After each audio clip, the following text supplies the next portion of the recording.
খাদিজা বললে ভালো লাগে না? প্রথম নারী যিনি কালিমা পড়ে ইসলাম ধর্ম গ্রহণ করেছেন, আমাদের আম্মা জান, বিশ্বনবীর প্রথম বউ।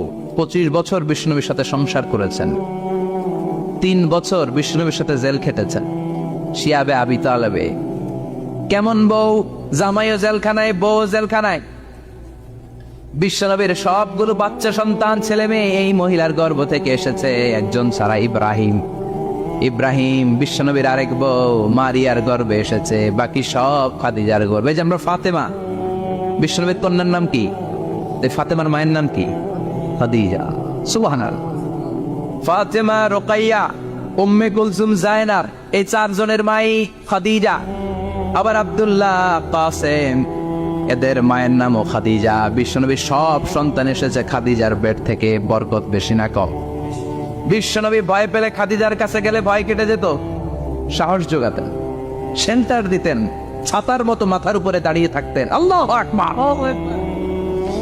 বিশ্বনবী বলতেন, রুজিক তো হুব্বাহা, খাদিজার ভালোবাসা আমার অন্তরে আল্লাহ রিজিক হিসেবে দিয়েছে। আবার বিশ্বনবী বলতেন, আল্লাহ যেই কিয়ামতের দিন বন্ধু বন্ধুরে চিনবে না, ভাই ভাইরে চিনবে না, কেউ কাউরে চিনবে না, ওই কঠিন দিনে আমি আমার খাদিজারে যেন ভুলে না যাই, আমার খাদিজারে যেন দেখা মাত্রই চিনতে পারি এটা আমার খাদিজা। খাদিজাকে নিয়ে মা আয়েশা একদিন একটা কটু কথা বলেছিল। ও নবী, কবে আপনার এই বুড়ি মহিলা, বুড়ি বউ খাদিজা ইন্তেকাল করেছে, তারপরে কত সুন্দরী সুন্দরী বউ আমরা এসেছি, আমার ভালো লাগে না? খালি বুড়ির কথা কন কেউ, খালি বুড়ির কথা স্মরণ করেন। আমরা আছি, আমাদের দিকে তাকান, আমরা কত সুন্দরী, আমরা কত ভালো।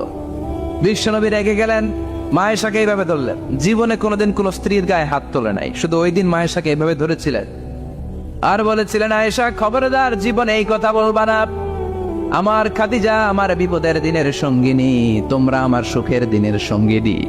তোমরা কেউ আমার সাথে জেল খাটো নাই, খাদিজা আমার সাথে জেল খেটেছে 3 বছর।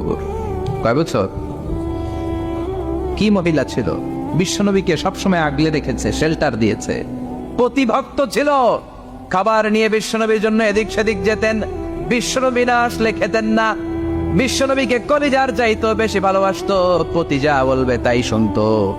ও মায়েরা, খাদিজাতুল কুবরার জীবনী থেকে আপনাদের জন্য শিক্ষা হলো প্রতিভক্তি।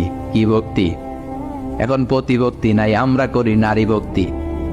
এখন নারী নির্যাতন কমে গেছে বাংলাদেশে, বেড়ে গেছে পুরুষ নির্যাতন। কথা কন।